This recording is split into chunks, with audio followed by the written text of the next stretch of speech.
Bonjour encore. C'est la même vidéo que j'ai fait en direct sur Guillaume et le savoir de la culture du Congo.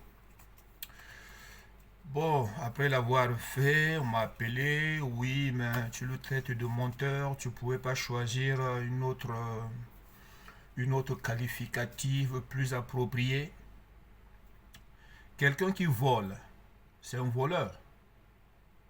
Quelqu'un qui tue, c'est un tueur. Celui qui ment, c'est pas un menteur. Quel est le qualificatif plus approprié pour celui qui vous ment?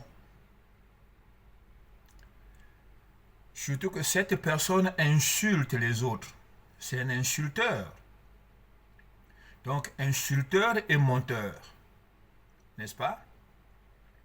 Donc, disons les choses telles qu'elles sont. Hein? Quelqu'un qui jette un sort auprès des autres pour les maudire, c'est pas un sorcier. Hein? Enfin, moi je sais pas. Hein? Aidez-moi à trouver les mots, les équivalents de ces mots-là. Hein? Mes frères, nous sommes en train de finir. Jusqu'à quand allons-nous caresser dans le sens du poil les mêmes personnes qui nous tuent? Donc, je ne vais pas être long avec cette deuxième vidéo qui traite sur le même thème. Hein?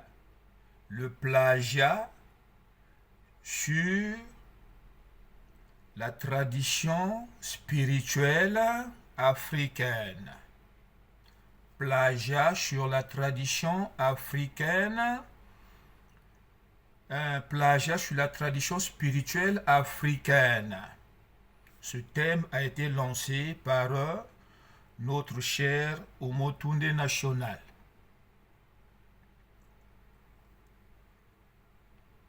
Tout est confus là, non?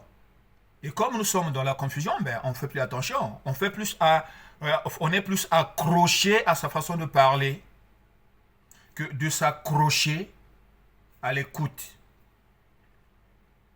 D'où vient la malédiction sinon par nous-mêmes? C'est pour ça que j'avais invité hier, oui, vous avez été nombreux à suivre cette vidéo en direct. Et bizarrement, il y a eu beaucoup de monde hier, hein, parce que il va parler de Omotunde. Mais je crois que ceux qui m'ont écouté ont encore réécouté, analysé ce que j'ai dit. Si ce que j'ai dit est faux, alors je me maudis, moi. Tout le poids de la malédiction qui doit retomber sur vous puisse retomber sur moi. Et je répète les mêmes mots sur une vidéo directe Congo de Mudumango. Mais avant, je vais vous encore laisser écouter. Cette fois-ci, je ne vais pas le répéter. Il y en a qui l'ont déjà écouté.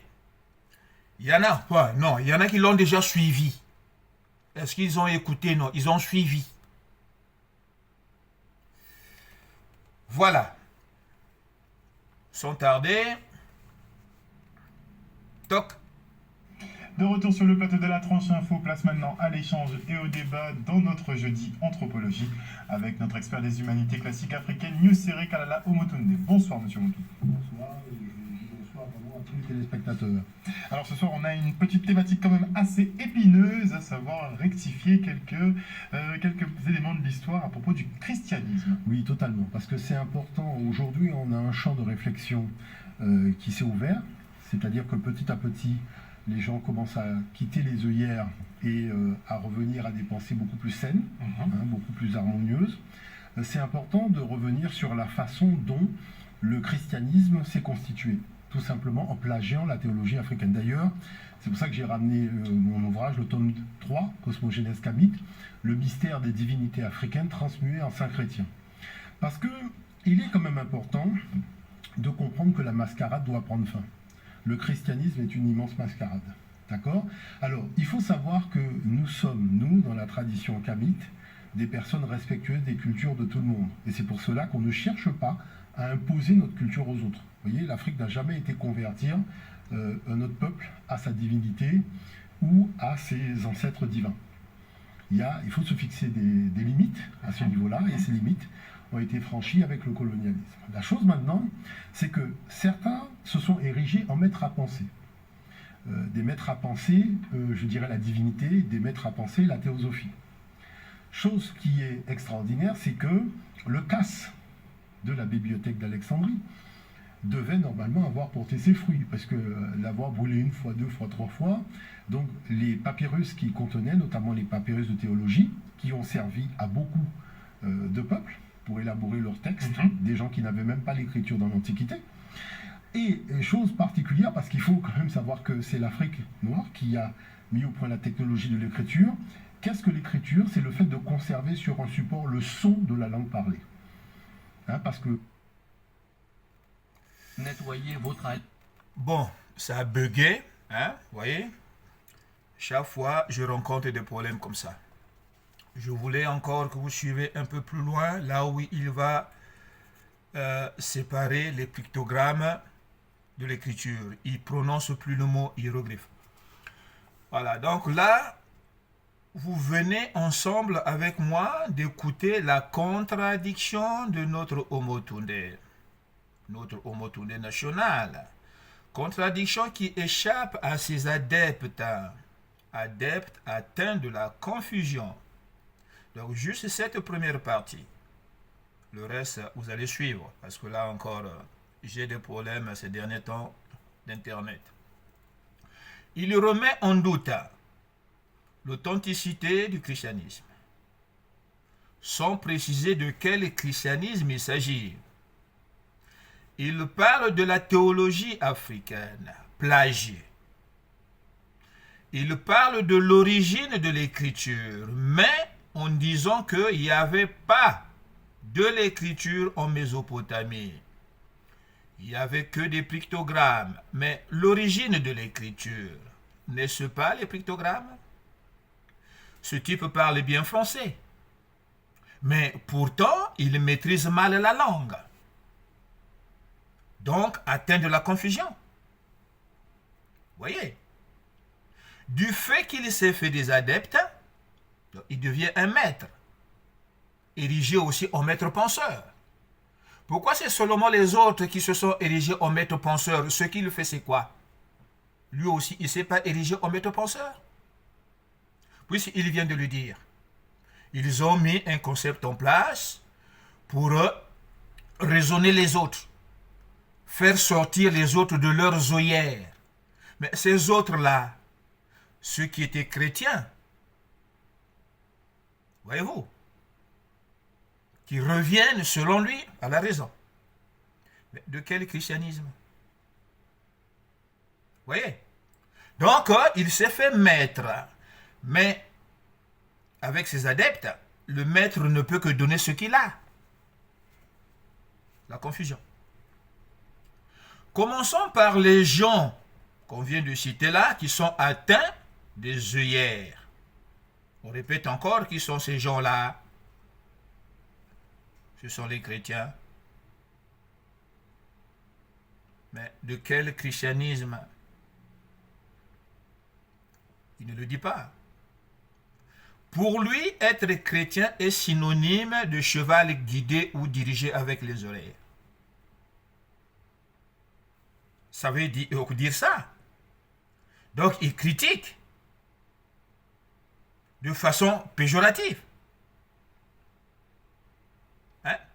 Mais moi, je n'ai pas le droit de dire que c'est un menteur, puisqu'il ment.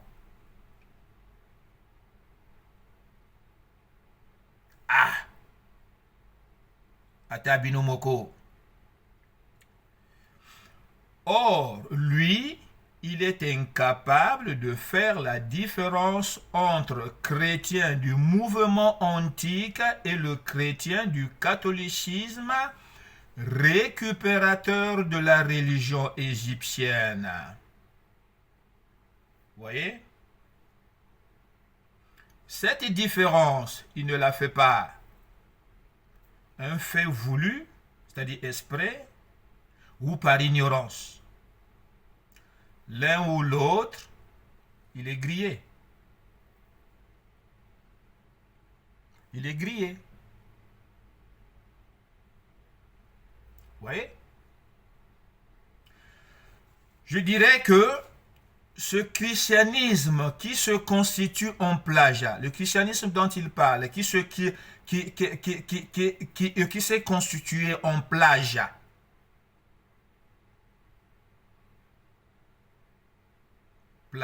en plagiant quoi? La religion africaine.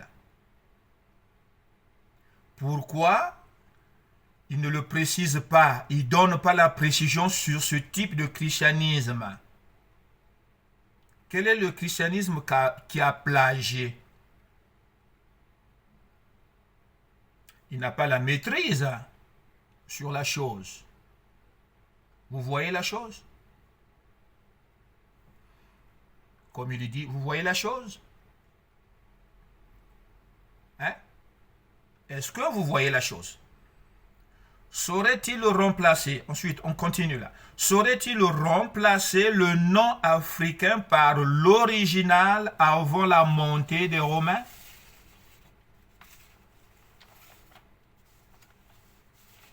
Puisqu'il est question de retourner à l'authenticité.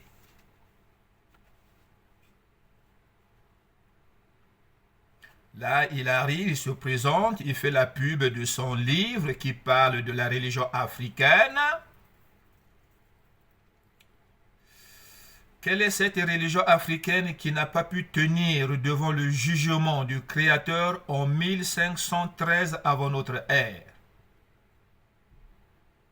Ça, il le sait, mais il n'en parle pas, parce qu'il fait la promotion de sa religion africaine, puisqu'il est maître gourou.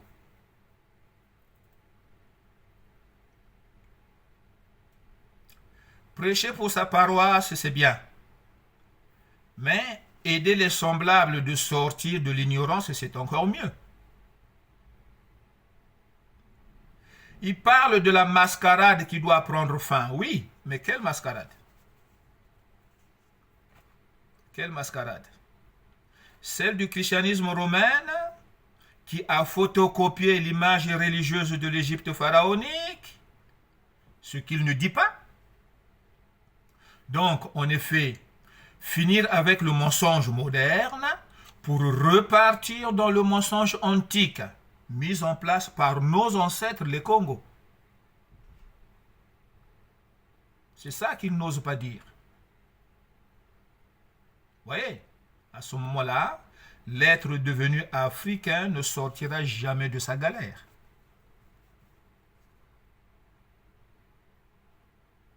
Vous suivez? Le gros des mensonges est de dire que l'être kamite n'a jamais assujetti les autres peuples. Vous l'avez entendu? Hein? Les Africains n'ont jamais assujetti les autres peuples. Non seulement le mensonge est gros, mais la confusion est pharaonique. À tous mes frères ignorants qui suivent Omotunde, que je qualifie de démagogues, peut-on se représenter comme une civilisation sans avoir à dominer sur les autres? Avec quelle force, quelle puissance, quelle intelligence nous avons été convaincre les autres que c'est nous les meilleurs.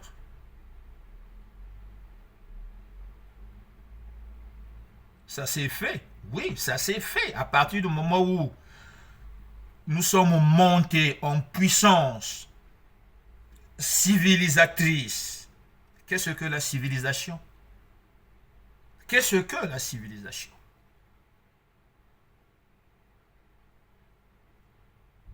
Hein? Qu'est-ce que la civilisation?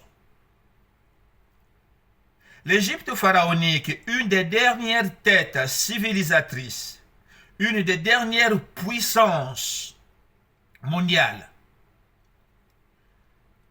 qui est montée en 1600 avant notre ère, était le geôlier des Hébreux dont les descendants composaient le noyau de la nation juive.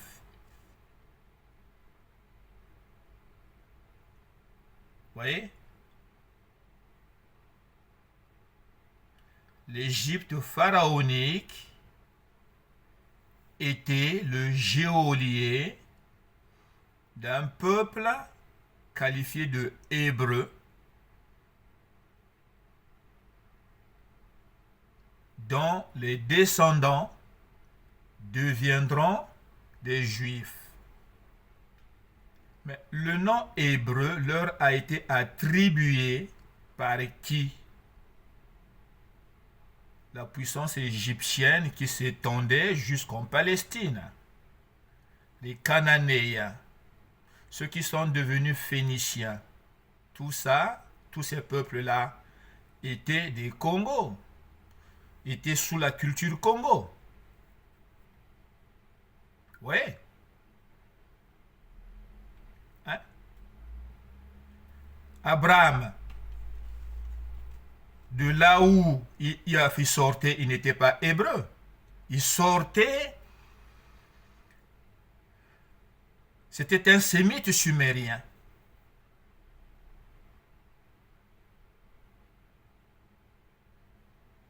Hein?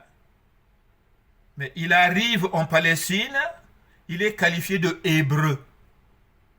Hébreu qui veut dire errant, expression péjorative. Ce n'est pas un détail qui montre signe de domination.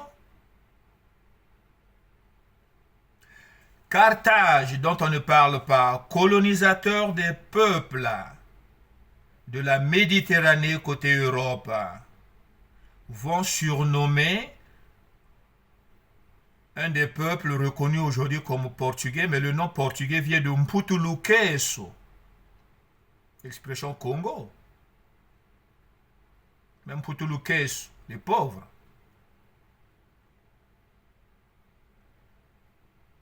Hein? Les sous-développés. Non? Comment définir ce comportement d'aller infliger des noms péjoratifs aux autres?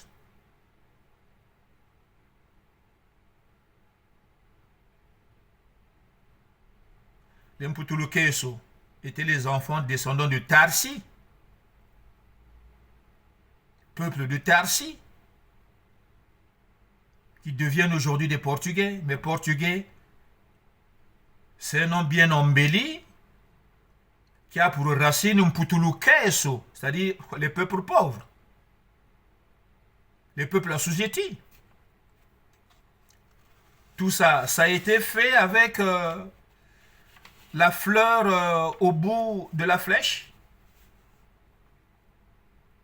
Voyez mes frères, le sommet de la confusion. Plus loin, il embrouille en donnant une fausse définition sur le pictogramme. Malheureusement, vous n'avez pas suivi parce que j'ai été capote. Mais beaucoup ont suivi la vidéo, mais revoyez cette audio ou vidéo et analysez bien les mots. C'est Omotunde qui parle. Peut-être que j'aurai l'occasion de le reprendre au début, hein, et vous allez voir. Donc, il donne une définition du pictogramme. Mais si le pictogramme n'était pas la base de l'écriture, saurait-il donner le nom original du mot pictogramme qui est grec avant les Grecs? comment on appelait ces signes-là, puisque ce sont les signes sacrés. Les hiéroglyphes aussi sont les signes sacrés qui ont été améliorés en Égypte. Mais avant la montée des Grecs, comment tous ces noms grecs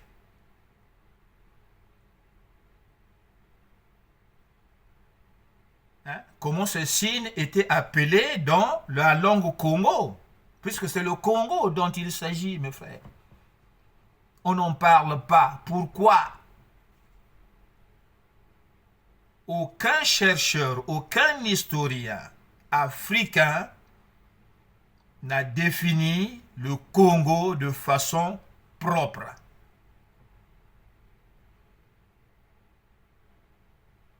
Pourquoi ce tabou? Pourquoi ce polichinelle? Pourquoi l'omerta sur le nom Congo?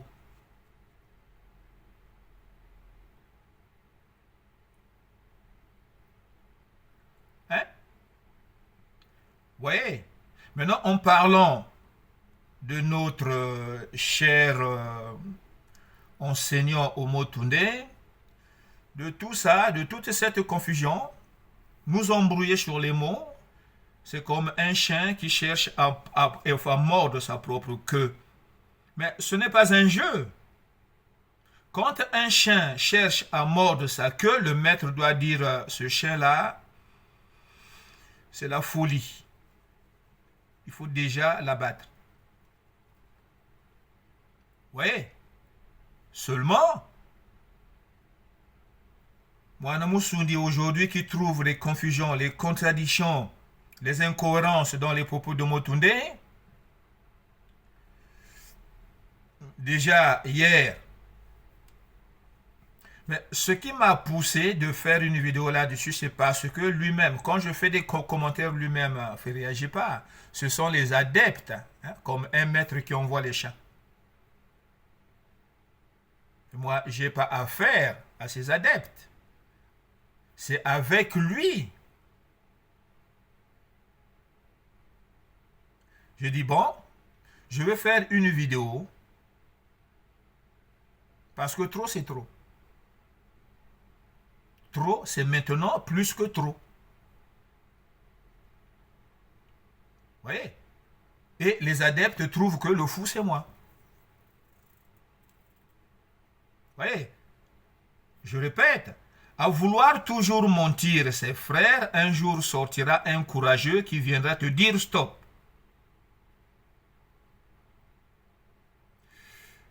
Comme s'il sentait le vent de la dénonciation arriver, il ne prononce plus le mot hiéroglyphe.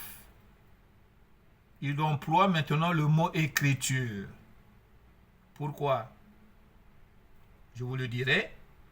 J'avais dans une vidéo posé la question pourquoi on continuait de dire que les Égyptiens parlaient égyptien, les Égyptiens écrivaient avec les hiéroglyphes, alors que nous sommes dans le pendant de l'authenticité. Mais il existe bien encore en Congo les mots anciens qui désignaient tous ces noms grecs avant que les Grecs ne montent. Hiéroglyphes, Égypte. C'est pas original ça. L'écriture a pour base les pictogrammes. Cet art sera amélioré par les mêmes inventeurs qui ont inventé les pictogrammes en Mésopotamie, c'est-à-dire les Congo. Une des branches arrive les premiers en Égypte, dans le Nil, qu'on appelle les premiers Égyptiens, qui sont en fait les Misri. Misri était frère de Couche. Tous ces détails sont dans la Bible. Vous voyez? Donc, c'était des signes mystiques, des signes sacrés. Vous voyez? Le berceau de toutes les civilisations, c'est la peau du léopard qui s'est étalée d'abord en Mésopotamie. L'Égypte antique était Congo. Ils n'ont fait qu'apporter une partie de cette connaissance une fois que la tête en Mésopotamie s'était éclatée en 3 morceaux. Il y en a qui sont partis en Asie. Les premiers Asiatiques étaient les Congos, avec les Couchites, les Poutites, Pout et Couch.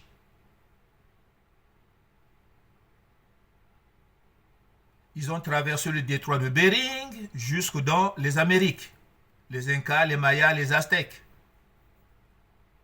Et les plus forts là-bas étaient les Mayas, qui ont dédié leur grand temple au grand jaguar. Le jaguar, c'est quoi? C'est le léopard. Voyez-vous? Maintenant, en Égypte, ce n'est qu'une tête de cette civilisation,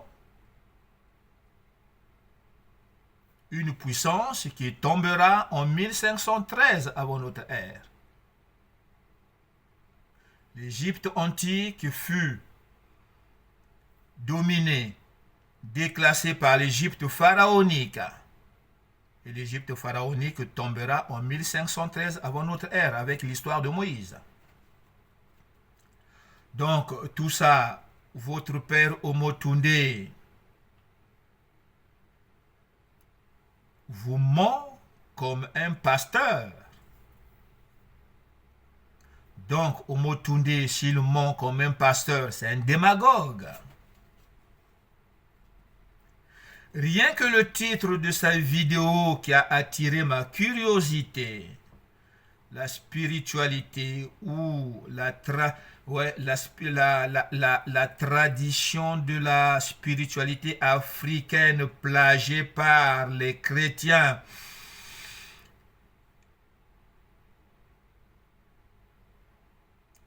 Tout ça, c'est faux. Déjà, le titre est incohérent. Je l'invite pour une discussion sur ce thème. Et vous verrez et comprendrez par vous-même qu'il emploie les sens des mots spiritualité avec abus.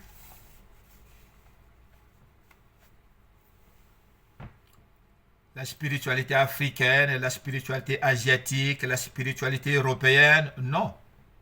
La spiritualité n'est qu'une. Et donc universelle. La spiritualité est dans le cadre universel, pas dans le cadre mondial. Ce que vous appelez spiritualité dans le cadre mondial, c'est du spiritualisme. Faites bien la nuance.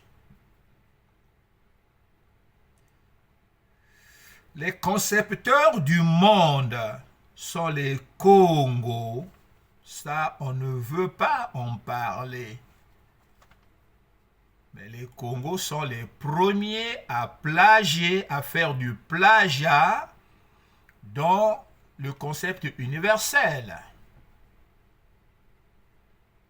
Vous voyez? Lorsque Nimrod ou Moudou Mango, Nimrod, ce sont les Blancs qui ont mis.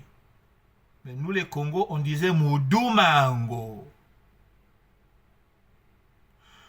Lorsqu'il va entraîner ses adeptes à la rébellion de la loi universelle pour faire le monde, les opposants de ce mouvement-là comprendront vite ce type-là est en train de nous entraîner dans le mauvais univers qui est le monde. Univers qui veut dire en Congo, Nza. Donc, mauvais univers, Nzayambi. Mbi, mauvais. C'est de là que partira l'expression Nzayambi, mauvais univers, qui est aujourd'hui la racine du nom Nzambi. Voilà le début du monde avec la culture Congo qui civilisera les humains de l'époque. La première civilisation.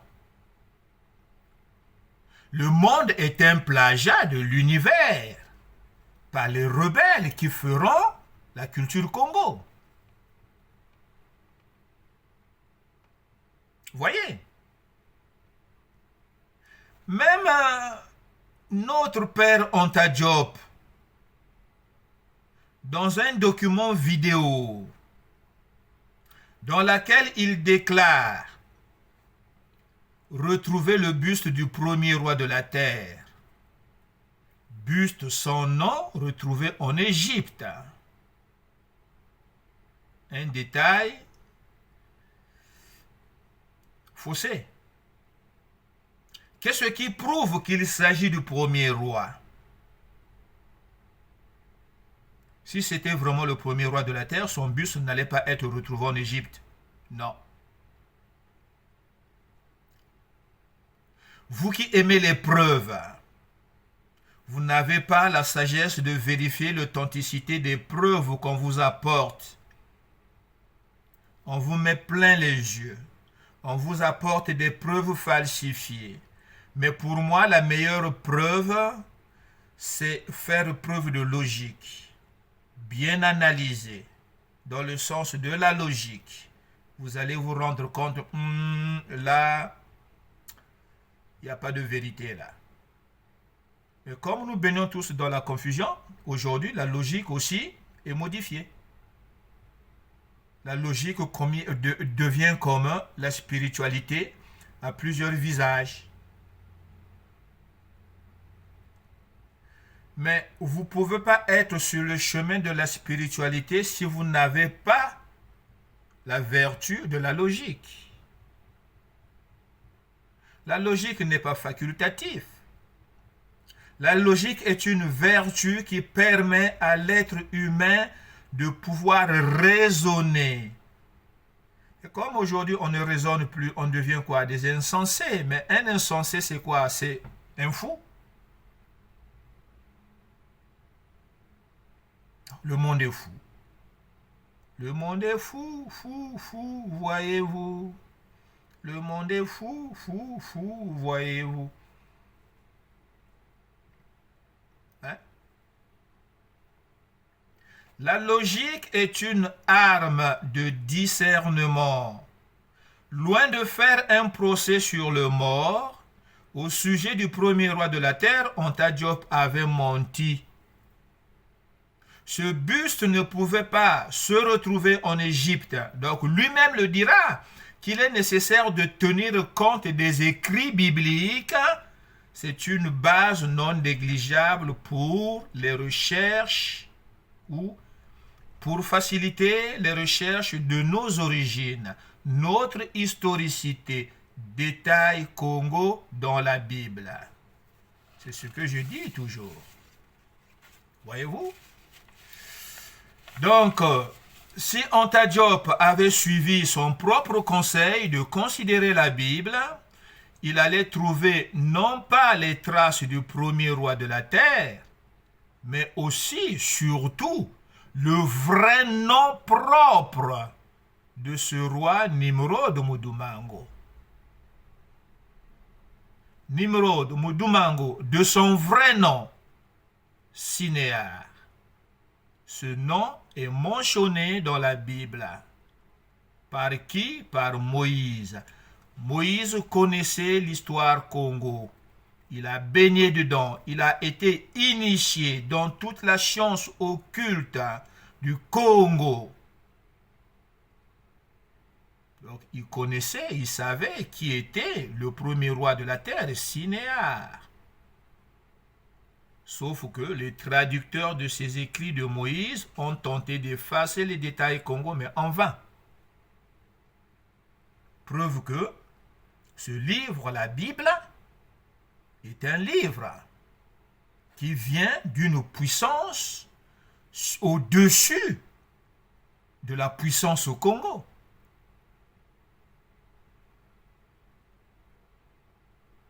Hein?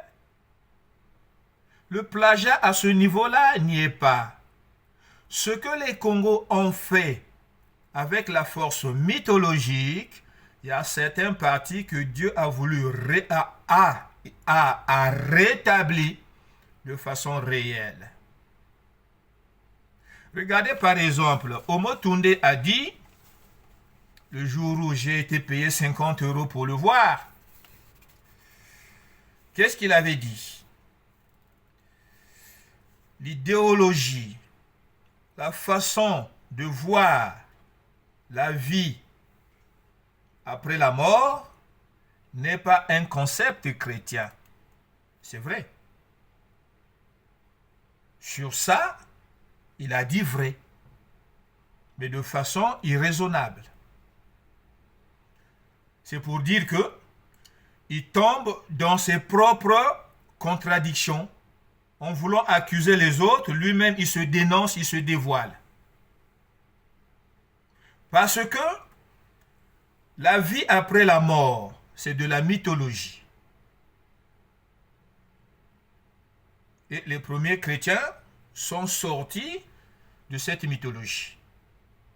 Eux, ils ne croyaient pas à une vie après la mort. Mais vous voyez que ceux qui croient à une vie après la mort, donc nos ancêtres qui se prenaient pour des dieux devraient être encore plus puissants que de leurs vivants. Sauf que nous les descendants, nous souffrons. Et nous attendons jusqu'à quand pour que ceux qui étaient puissants sur la terre, qui le sont plus au ciel, nous attendons quoi pour qu'ils viennent nous délivrer? Leurs tombeaux sont saccagés, profanés. On reprend les corps séchés comme des poissons fumés. On les expose dans les musées. Et nous applaudissons. Bien, bien, bien. On a retrouvé Toutankhamon. On a retrouvé ceci. On a retrouvé Ramsès. Voilà, preuve que nos anciens ont existé. Mais vous les chrétiens, où sont les vôtres? Mais les chrétiens qui ne croient pas à une vie après la mort, ils ont leur corps qui se repose comme d'un repos éternel. Abraham a existé, son tombeau, sa tombe est à Hébron, une terre qu'il avait achetée à prix d'argent auprès des peuples Congo. Les Hittites étaient les Congo. Et son corps se repose à Hébron, gardé par les soldats israéliens. Les archéologues essaient d'aller demander l'autorisation de fouiller pour prouver que Abraham a existé. On appelle ça. Non, non, non, non, non, non, non. Touchez pas. Touchez pas. David a existé, sa tombe est à Jérusalem. Salomon a existé, sa tombe est à Jérusalem. Joseph qui a grandi, qui a été ministre en Égypte, l'Égypte antique, son corps a été embaumé comme les Égyptiens, transporté, enterré à Jérusalem. Tous ces corps se reposent. Moïse, son corps se repose dans un endroit que Dieu seul sait. Imaginez que la tombe de Moïse était sûre de tous, ça allait être un lieu de combat entre les musulmans et les juifs, encore, comme ça se passe à Jérusalem. Voilà la vérité. Mais quant à nous qui croyons, qui avons cru, qui avons inventé le concept de la vie après la mort, par le symbole trinitaire première du palmier qui a remplacé la croix en C. La croix en C vient du palmier, palmier de Doum. Mais Doum, c'est une abréviation de Mudumango. Vous voyez?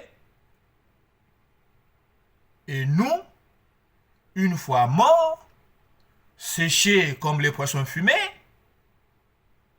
les corps sont déterrée, mise à jour. Et c'est nous qui croyons à une vie après la mort. Mais les exemples sont légion. Un père de son vivant puissant qui protégeait ses enfants. Une fois le père parti, les oncles et les frères du père, du défunt, viendront chasser les enfants. Mais mon père qui vit dans l'au-delà, pourquoi n'intervient-il pas? Vous voyez? Ce genre de questions ne nous pousse pas à revoir ce concept de la vie après la mort? Hein? Et Jésus qui crie comme Omotunde, celui qui crie, hein? Jésus-Christ, celui qui crie, c'est ça qu'il dit lui, pour critiquer Jésus qui n'a jamais existé. Ou celui qui crie. Mais celui qui crie, qu'est-ce qu'il a dit? Aucun être humain n'est monté au ciel, sinon le Fils de l'homme qui est descendu.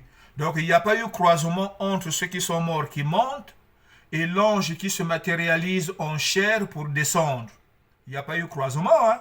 Pour dire, mais tu descends où toi? Non, je descends à terre. Ah, ne descends pas là-bas, c'est l'enfer. Non. Jésus dit, aucun être humain n'est monté au ciel si ce n'est le Fils de l'homme qui est descendu. Donc Jésus vient rassurer les chrétiens, hein, ses adeptes, qu'il n'y a pas de vie après la mort. Mais d'abord, c'est quoi la mort? C'est la fin de la vie. C'est la fin de la vie. Est-ce qu'une pierre vit? Non, une pierre, c'est une matière morte, inerte. La fleur vit, oui, la fleur vit. Et la fleur meurt. Vous voyez? Donc, notre Omotunde, qui parle tellement bien, mais chez nous, il y a un proverbe qui dit Kasaka yokalu teto wele bwa munzungu mafuta. Omotunde Congo, hein, il doit le comprendre. Qu'il demande auprès de ses frères chercheurs avec qui il forme le groupe des arnaqueurs. On lui fera l'interprétation de ce que je dis. Kasaka yokalu teto wele bwa munzungu ya mafuta.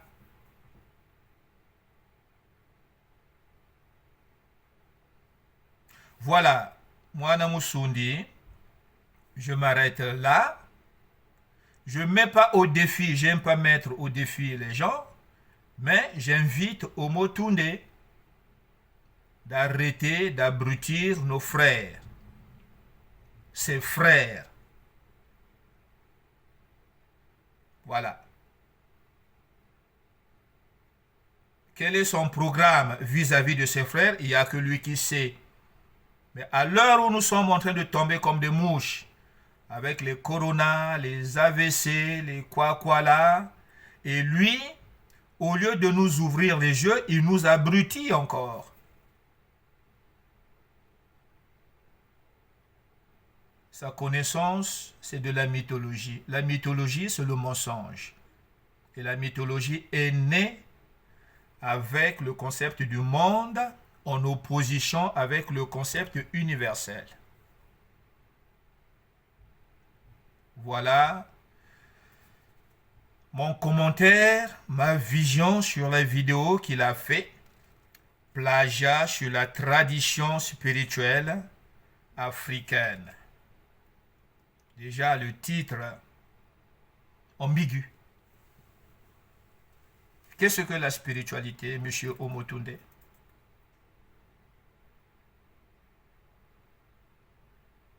Allez, Mwana Musudi.